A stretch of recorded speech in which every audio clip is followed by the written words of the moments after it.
Assalamualaikum warahmatullahi wabarakatuh. Perkenalkan, nama saya Kurniati Maharani dengan NIM C0D023009 kelas F, program studi perpajakan.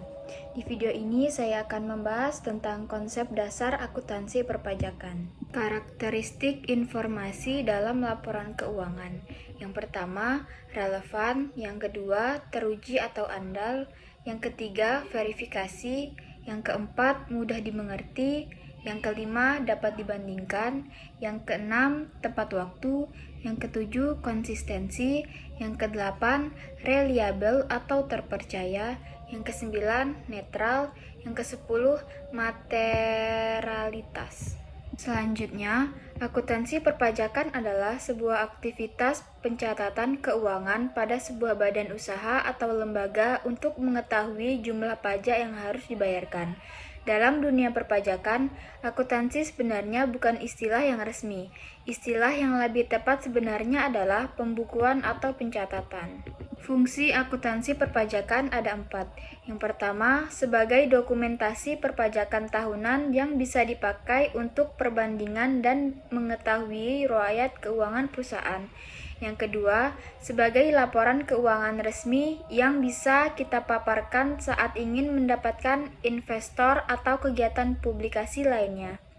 Yang ketiga, sebagai bahan analisis untuk mengetahui besar pajak yang harus dibayar perusahaan atau lembaga keuangan di masa yang akan datang.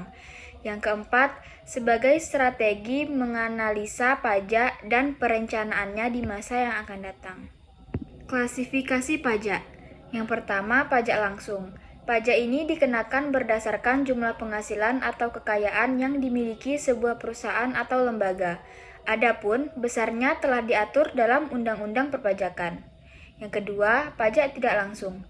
Pajak tidak langsung adalah pajak yang dibayarkan saat terjadi sebuah transaksi keuangan.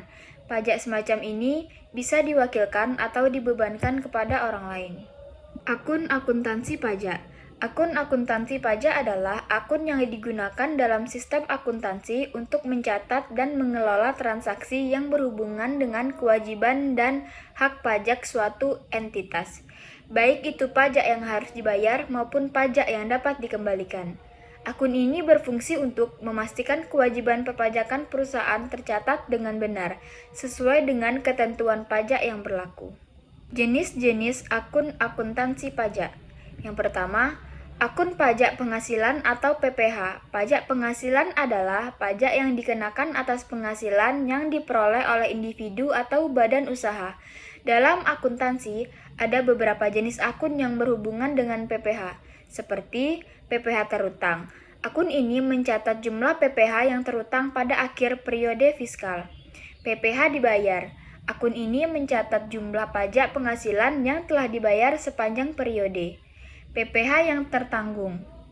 Pajak yang ditanggung oleh perusahaan atau entitas bukan menjadi kewajiban langsung mereka. Yang kedua, akun pajak pertambahan nilai atau PPN. PPN adalah pajak yang dikenakan atas transaksi jual beli barang dan jasa. Dalam akuntansi, PPN dibedakan menjadi PPN keluaran, pajak yang dipungut oleh perusahaan ketika menjual barang atau jasa kepada konsumen.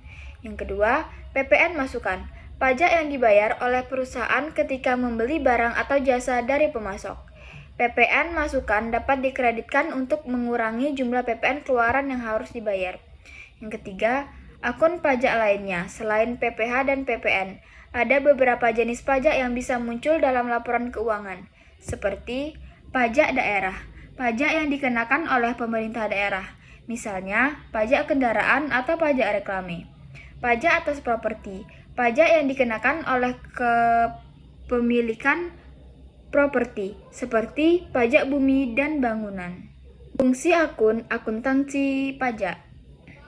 Yang pertama, mencatat kewajiban pajak. Yang kedua, mencatat pajak yang telah dibayar. Yang ketiga, menyusun laporan keuangan. Yang keempat, mengelola pengembalian pajak. Yang kelima, audit dan kepatuhan. Baiklah, kesimpulan yang dapat kita ambil yaitu akuntansi perpajakan ialah suatu seni dalam mencatat, menggolongkan, mengikhtisarkan serta menafsirkan sebuah transaksi finansial yang dilakukan oleh suatu perusahaan. Akuntansi perpajakan bertujuan untuk menentukan jumlah penghasilan kena pajak atau penghasilan yang digunakan sebagai dasar penetapan beban dan pajak penghasilan yang terutang yang didapatkan atau diterima dalam sebuah tahun pajak untuk dipakai sebagai dasar penetapan beban dan atau pajak suatu penghasilan yang terutang oleh perusahaan sebagai wajib pajak. Akuntansi perpajakan saling berkaitan dengan akuntansi keuangan komersial. Baiklah, sekianlah video penjelasan tentang konsep dasar akuntansi perpajakan. Lebih dan kurang saya mohon maaf. Wabillahi taufiq wal hidayah. Wassalamualaikum warahmatullahi wabarakatuh.